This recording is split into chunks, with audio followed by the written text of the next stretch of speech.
I had to fix some things. I'm about to do my sports show, so I had to whatever. I ain't gonna tell all that. What's up, everybody? It's your boy Emilio. I'm back here for day 296, and before I get started, I know my hair looking crazy again. Before I get started, I just want to thank everybody who's been part of me with this journey. It's been pretty dope. And again, if you want to talk about it, you want to be on it or whatever you want to do, I'm always here to talk about what's going on. I'm always here to talk about kind of why I'm doing this, all that stuff. But today, because I have to do a show and tune into 7 on 7 presents 21 I Got Outs in like 45 minutes, we're going to talk about this whole AB situation. We're going to talk about, AB to the past. We're going to give our picks for next week and all that stuff. So tune in, follow the podcast, 21 I Got Outs podcast, all that good stuff. Before I get into that and before I go, today I want to talk about Sierra's supposed to be on the show, but Sierra lazy, so she ain't on the show. I want to talk about basically accountability in me and Sierra's relationship. It's really one of the best parts of our relationship. Before I met Sierra, I had got I was in relationships before, obviously, and I had got kind of caught up in this whole trying to make the girl happy. So doing whatever it took to make her happy. So basically, by any means necessary. That means, sacrificing myself, sacrificing things I want to do, doing anything I could to kind of make her happy. And so I had kind of got caught up in that wave, and I, didn't really speak up for myself. I was like a little bit of a pushover in a sense. And so when I broke up and when I, got out of those relationships, I told myself that I would try to be more, of myself whenever I started dating somebody else. So one of the first things I told Sierra on our first date, everything that happened, I told her, don't do something in our relationship to me that you want done back to you. And I've been preaching that to her since we started talking.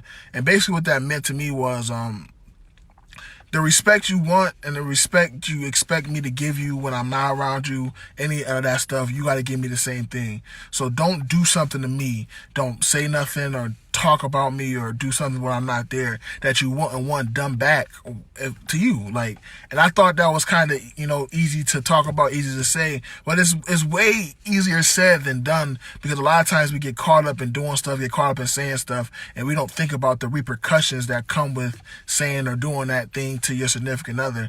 And so there's been plenty of times me and Sierra have argued about the fact that, I did something that she didn't like and she did it back, or she did something that I didn't like and I did it back. And this whole, trying to prove to each other who could do it worse, this whole petty back and forth thing.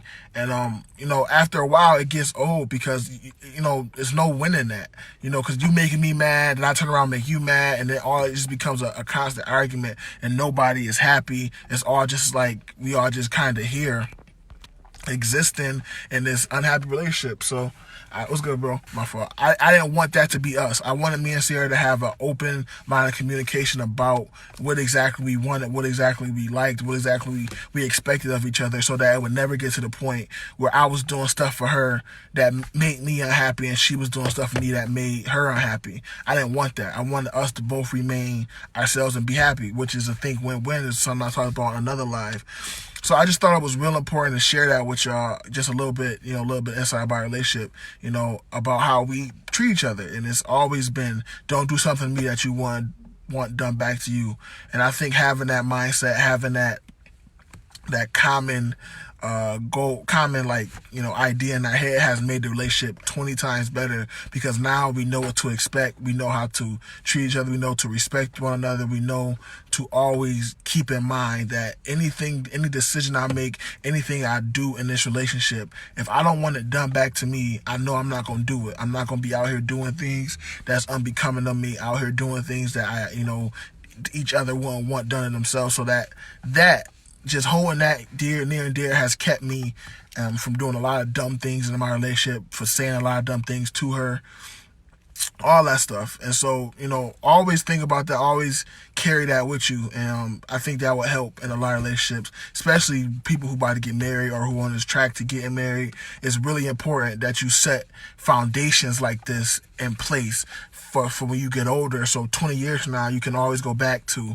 when we first started talking. The foundation we set in place was, we're going to treat each other with this certain level of respect, and it's never going to go lower from there. So just having that foundation in place, I think, just my personal belief, sets up for a very long lasting and very positive relationship. And just even courtship, whatever you're going through, situation, whatever, all the, it's all these words for it. But that type of communication, that type of mindset, that type of foundation is really good to have. So that's my message for the day. Remember to tune in tonight, 7:07. I got hours to be on like 30 minutes. All right, peace.